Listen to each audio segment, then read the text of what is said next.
बढ़िया हुआ तो हैं जिन्होंने प्रवासी कहेवारो मन नहीं रहता हर अठवाडिये तो थे मारवाड़ आवन थान की तो प्रवासी कहना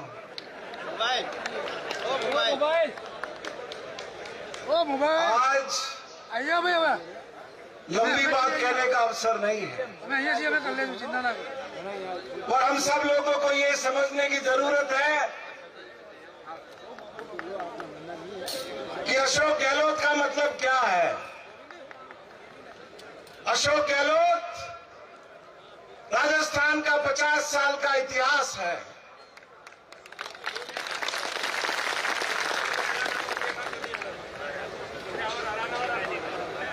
बहुत कम उम्र में बांग्लादेश की सीमा तक जाकर के जिन्होंने शरणार्थियों की मदद करके अपना राजनीतिक जीवन शुरू किया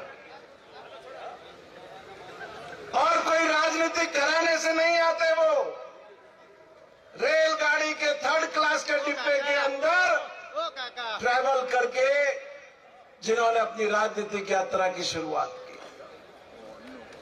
और जिस व्यक्ति ने साधारण स्तर से राजनीति की शुरुआत की है वो ये समझते हैं कि राजस्थान के अवाम की जरूरतें क्या है। ये तो हमें पिया हुआ है और मारवाड़ वालों को घणो गोड़ गए पहला कटा पिया था। माँ बाप को हम इस स्थिति में नहीं थे कि माँ बाप चाहे हरिद्वार चले जाएं, गंगा सागर चले जाएं, उनको यात्रा करवा दें। ऐसे पैसे भी हमारे लोगों के पास नहीं होते। उस वक्त आप लोगों के आशीर्वाद से राजस्थान के मुख्यमंत्री बने अशोक गहलोत ने वरिष्ठ नागरिक तीर्थ यात्रा शुरू की और हमारे हजारों डोकरे डोकरियों को तीर्थ यात्रा कराने का काम उन्होंने किया। हम तो अपने माँ बाप के लिए श्रवण कुमार बने हुए नहीं बने हो, राजस्थान के सारे बूढ़े बूढ़ियों के लिए अशोक गहलोत श्रवण कुमार बनकर के सामने आए। और आप सोचिए राज तो वर्षों रहा है, 1947 से हुकूमतें आई है, हुकूमतें बदली है, लेकिन कोई हुकूमत इस सोच करके लेके नहीं आई कि घर में जो बूढ़े बूढ़ी बैठे हैं उनके लिए भी कोई सुरक्षित प्रबंध कर दे। 2008 में मुख्यमंत्री बने आप, पूरे राजस्थान के हमारे वृद्धजनों के लिए, हमारे विधवा बनों के लिए पहली बार हिंदुस्तान में पेंशन की योजना लेकर के आए और उन्होंने 500 रुपए की पेंशन। गांवों में लोग दुआएं देते थे उस समय, आज से 16 साल पहले 500 रुपए की भी बहुत बकत थी।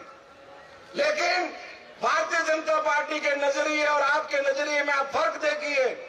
2013 से 18 भी बीजेपी की राजस्थान में सरकार थी, वो 500 रुपए से 1 रुपया बढ़ा करके 501 रुपए किया हो तो आप में से कोई खड़ा होकर के कह दो। वापस 18 में आप आए तो वापस पेंशन के पैसे बढ़ाने का भी काम आपने किया, दुगुना करने का काम भी आपने किया और कानून बना करके हर साल 10% पेंशन में बढ़ोतरी का काम किया। ये खाली मैंने 2 एग्जाम्पल दिए आपको कि सरकार को किस नजरिए के साथ आपने चलाया।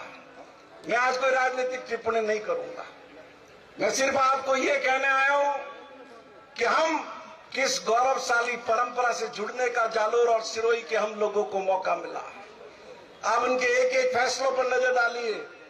राजस्थान पहले खाली उस खिलाड़ी को राजस्थान में नौकरी मिलती थी जिसकी टी शर्ट के पीछे इंडिया लिखा हुआ होता। इन्होंने नियम बदला, आज हर उस खिलाड़ी को नौकरी मिलती है जिसकी टी शर्ट के पीछे राजस्थान लिखा हुआ है। अपने 2-3 साल के कार्यकाल में, पिछले कार्यकाल में अभी जो गई है सरकार, 400 खिलाड़ियों को सरकारी नौकरी करने का काम किया। और आप सब फॉर्मे दिक्कतरा गौ सेवक हो, गौ सेवक खतरा हो, तुम्हारा ही जीव हो रहा वो देखे खतरा आ रहा है। लेकिन मुझे एक बात बताओ, पूरे भारत के अंदर गायों की सेवा करने का सबसे अनुकरणीय काम किसी सरकार ने किया था तो अशोक गहलोत की सरकार ने किया।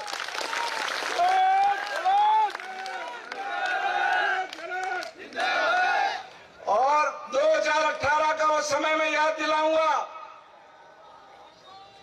जब 200 गायों की गौशाला का अनुदान मिलता था, आपने नियम बदला और बदल के 100 गायों की गौशाला का अनुमति किया।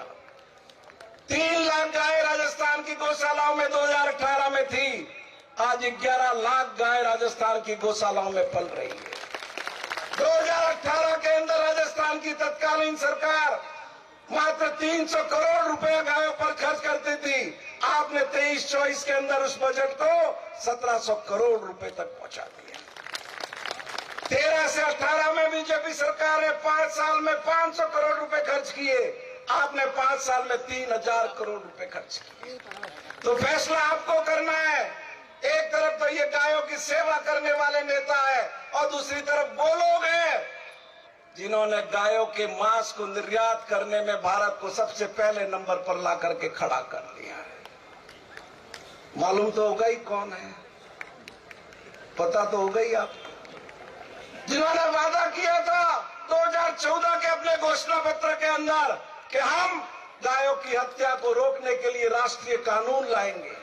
आज शंकराचार्य दिल्ली में पद यात्रा कर रहे हैं कि गौ हत्या रोकने के लिए राष्ट्रीय कानून लाइए, लेकिन उस पर ध्यान नहीं है। मैं इस मौके पर आपको इतनी विनती करूंगा, अशोक गहलोत 5 बार जोधपुर से लोकसभा में चुन करके गए। रेल की कनेक्टिविटी देखो, हवाई जहाज की कनेक्टिविटी देखो, यूनिवर्सिटी देखो, एग्रीकल्चर के वर्क्स देखो, हर क्षेत्र में जोधपुर आगे बढ़ाने का काम आपने किया। अब हमें यह सौभाग्य मिल रहा है वैभव गहलोत के रूप में। इन्होंने अपने पुत्र को जालौर सिरोही की जनता को समर्पित करने का फैसला किया। हमारे भी विकास के बहुत से सपने रुके हुए हैं। आप सांचौर भीनमाल क्षेत्र के सारे लोग जानते हो, आपके यहाँ के किसान हाई कोर्ट में PIL करने गए। माही व्यास का पानी जो समझौता गुजरात और राजस्थान के बीच में 1966 में हुआ, उसमें प्रावधान है कि गुजरात के खेड़ा जिले में जब नर्मदा का पानी पहुंचेगा तो बचा हुआ पानी सिरोही, जालोर और बाड़मेर को दिया जाएगा। 8 साल पहले खेड़ा जिले में पानी पहुंच गया राजस्थान को, हमें वो जालोर, सिरोही, बाड़मेर को वो पानी नहीं मिला। ये सारे मुद्दे हमारे अपने मुद्दे हैं। हमें उम्मीद है कि वैभव गहलोत जी एक होनहार युवा है, वकील है, पढ़े लिखे हैं। मैं सिरोही जिला क्रिकेट संघ का सेक्रेटरी भी हूं। हमने 2 बार इनको राजस्थान क्रिकेट संघ का अध्यक्ष निर्वाचित किया। राजस्थान में SMS स्टेडियम के खिड़कियां ठीक करने के भी पैसे नहीं होते थे। आपने प्रयास करके वेदांता ग्रुप का सहयोग लेकर के जयपुर में भारत के 3रे नंबर के अंतर्राष्ट्रीय क्रिकेट स्टेडियम का 700 करोड़ रुपए का काम शुरू किया। उदयपुर के अंदर क्रिकेट स्टेडियम का काम शुरू किया। जोधपुर में बरकतुल्लाह स्टेडियम का जीर्णोद्धार करा के समर्पित कर दिया। तो मैं विनती करूंगा, खुले दिल से आशीर्वाद दें। बूटा सिंह के हारने के बाद 2004 में हमारी विकास यात्रा केंद्र सरकार की दृष्टि से रुकी हुई है। हमें केंद्र सरकार का इन 4 सालों में कोई सहयोग नहीं मिला। मैंने एक बात बताओ, आप एक ढाई पार्टी है तो कब है बड़न तो हमकी पार्टी फिर भारत माता की, अशोक गहलोत की बहुत बहुत धन्यवाद।